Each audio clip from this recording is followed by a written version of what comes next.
Hey guys, it's Cooking Like a Caveman. I'm Larry, your caveman with the most. Anyway, I popped a blood vessel in my eye. I don't know if you guys can tell, but it hurts pretty bad. I've had a lot of requests for something on Facebook, on my friends list, on Cook Like a Caveman on Facebook, and people have emailed me. They want to know how a meat cutter makes chili. Butcher, meatsmith, whatever you want to call me. So, I guess it's time I make some chili. This is Cook Like a Caveman. I make chili a variety of different ways. I make it with ground beef. I make it with stew beef, like cubes of stew. Today I'm going to do something a little bit in between. And you know what? We might as well just dive right in. So this piece of meat here is actually blade caps. You might be able to get them. You might be able to get these in a grocery store. You'll have to ask. You'll have to make sure there's a meat cutters in the meat department, not just a meat clerk. I bought these on sale. They've been in the freezer, and then I thawed them, and then I got distracted, so I threw them back in the freezer, and now I thawed them again. So they've discolored a little, but they are still food safe. So what I'm going to do, and this is going to cook bolognese. I'm not after that really small pieces. I like feeling chunks of meat, like not quite a stew, but like hearty chunks, more like fondue, I guess. This blade, I'll show you. Maybe this isn't the best piece, but if you see all the marbling in here, marbling is what gives you flavor. And the chuck, the front of an animal moves more than the hind. It's carrying more. It's carrying the head. What weighs more, your head or your ass? Don't answer that. So, cut it into cubes. I'm kind of doing this backwards. I should have cut the... That's better.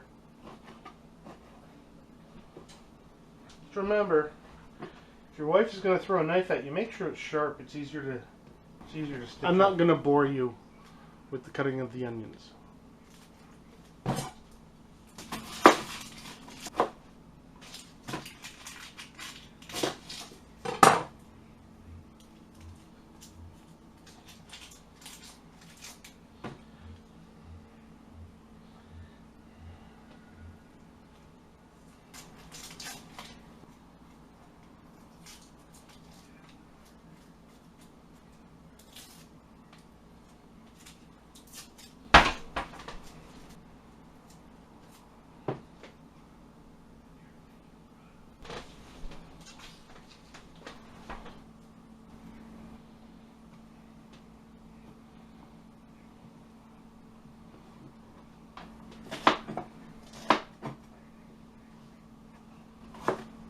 And there you go. One cut up onion. And now the pancetta.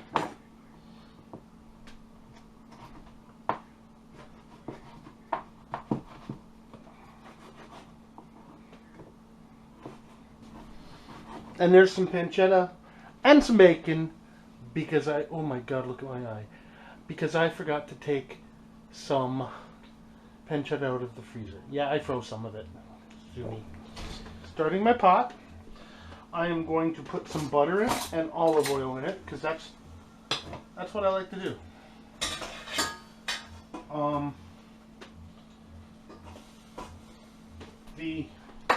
There's going to be paranoid people out there. You're putting fat in. You're putting fat in there and bacon and all that stuff. So the onions are going to go in. I am not adding any salt. The simplest definition of chili is a stew. So that's what we're doing. We're building a stew. We're using regularly things that are regularly in our pantry to make stew. So I could use this. It's chili powder. I have it in my house. I've used it. Ingredients. Chili, pepper, cumin, salt, oregano, dehydrated garlic.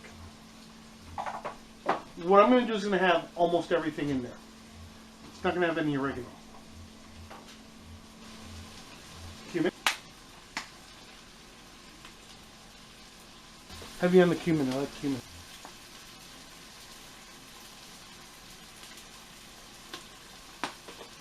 Onion powder, because you can't Garlic have enough powder. onion for the same reason. Some black pepper. I like doing a spicy chili, but I'm the only one in the house that likes a spicy chili.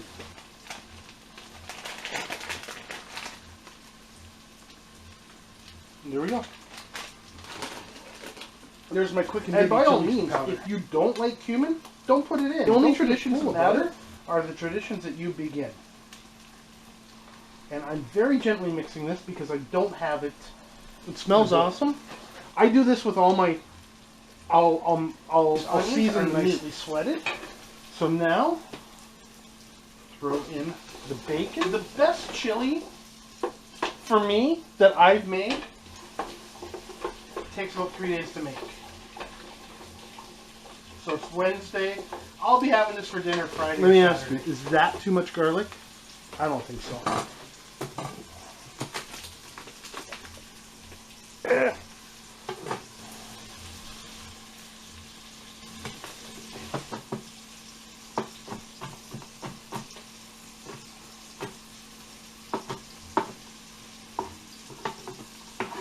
And see what I'm doing? Got the garlic, very carefully put it on your knife. And we got some nice action going here. I'm taking this out so I can start the meat.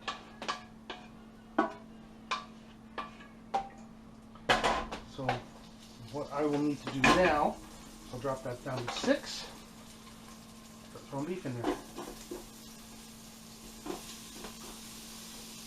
This is going to take a few minutes.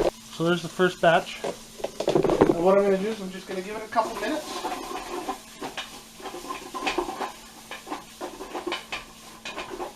Get it nicely, get it going all nice.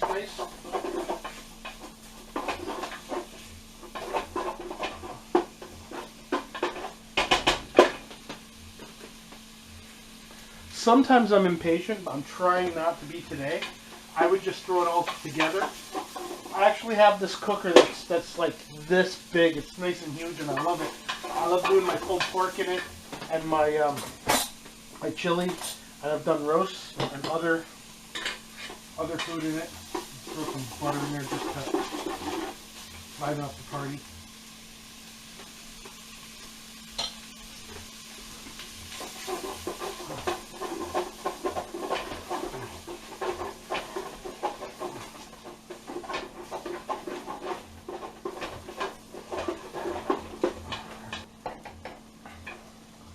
Another batch in there.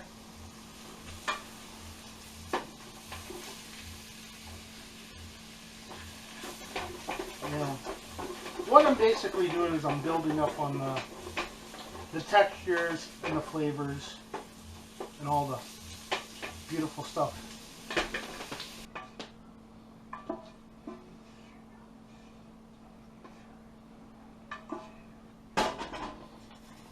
So the first 2 batches I just took out. Now we'll throw the last batch in there.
So I'm going to tell you right now, I'm making Boston style because it's got beans.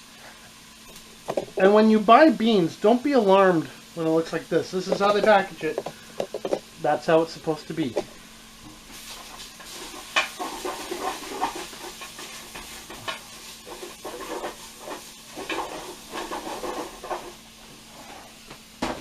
And there we go.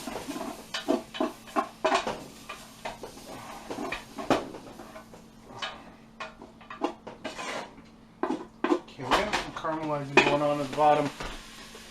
I've been told that's flavor. So I'm going to be using one beer. It's not a particular type. It's what I have in the fridge. And in goes that beer. We're going to work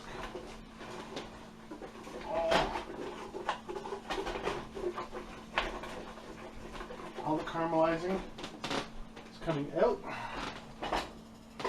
So there we go. We have beef and beer soup. So we got that back on the go. All this goes back in. All mixed up nicely.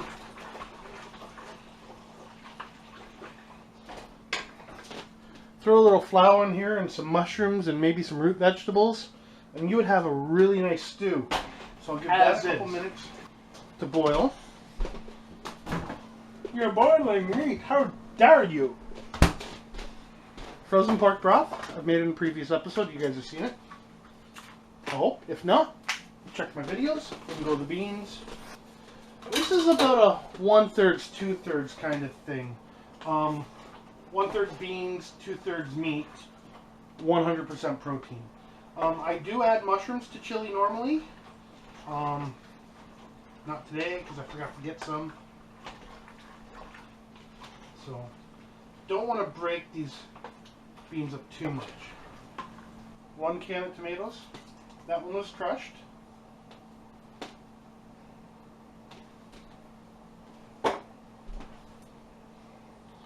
One can of diced.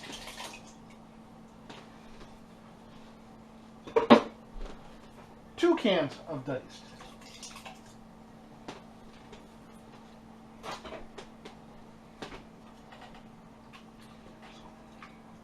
And you already see a really nice color coming through. The color from the beef and the onions and the garlic, the beer. And last but not least, I'm throwing this in frozen. And in about 2 minutes, I'm going to set this to low.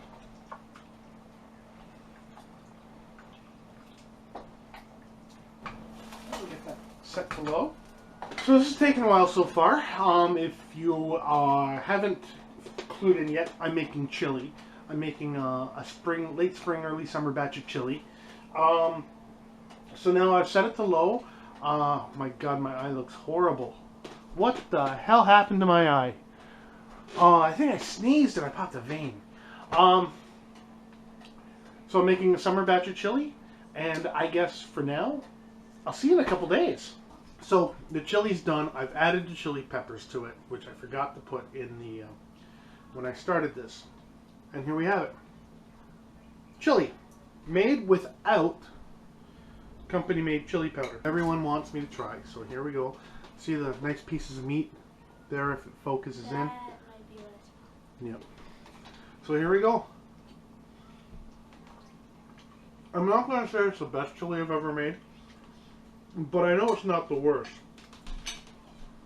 I didn't need to add any salt to it because I used that pancetta, which I cured, which you can see on some of my charcuterie episodes. So that had more than enough salt because I oversalted them. And this is really good. I don't know what kind of chili you would call it, because it's not ground beef, but it has beans in it. It's like a Boston chili. It's definitely not Texas because it has beans in it. Maybe a Cleveland style chili. Let's call it a Hamilton chili. This is Hamilton chili. I'm Larry. This is Cooked Like a Caveman. And if a caveman can do it, so can you. See you later.